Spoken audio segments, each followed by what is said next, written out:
Now, Hosni Mubarak in power for 30 years, a dictator for 29, but really in power technically for 31.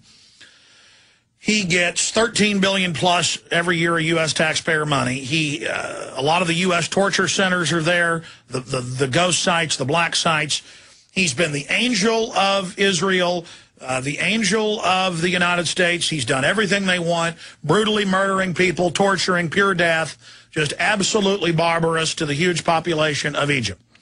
Then you've got the Arab Brotherhood, going back to British intelligence, and then after they lost control of the Middle East during World War II under Hitler, and then under CIA control after that. This is not even my opinion. I mean, we reserve judgment until Friday night on this, but we did have guests on who said this could be the case, where they're flushing another one of their minions down the toilet.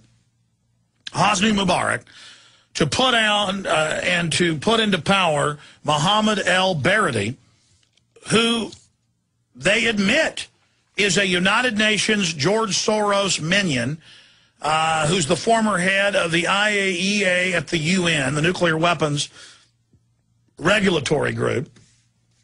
And I've got the whole breakdown on him. Director General, International Atomic Energy Agency, New York Law School, CIA trained.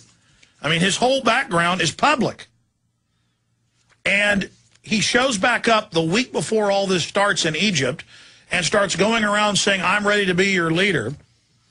And it turns out the Egyptian military is bought and paid for by the U.S. and Israel. This is on record. And is basically standing down, unless they try to burn some of the museums, are standing down while the people run around and loot.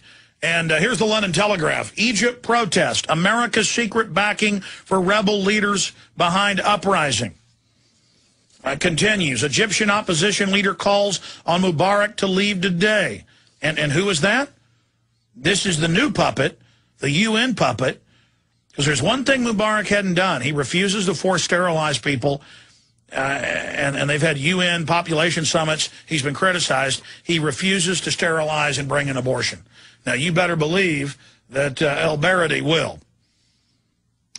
So Mubarak loves to torture, kill, slaughter, total dictator. Our government's got its torture sites there, loves him, but he isn't good enough.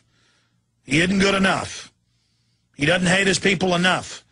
And so Mohamed El-Baradei, the Pied Piper of Egyptian revolt, Paul Joseph Watson, that's from Friday, his report up there. And, of course, on Friday he also reported on the George Soros connection.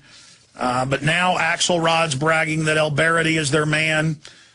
We've got another report by the LRC blog, Egypt's Rose Revolution, similar to what happened in Georgia. There's another report here. Egypt is another Soros color revolution. Soros, of course, funded rebellions and takeovers all over Eastern Europe and into Central Asia on the belly of Russia. And it's just hard to believe until you look at the evidence and that it's just admitted that our government is so illegitimate.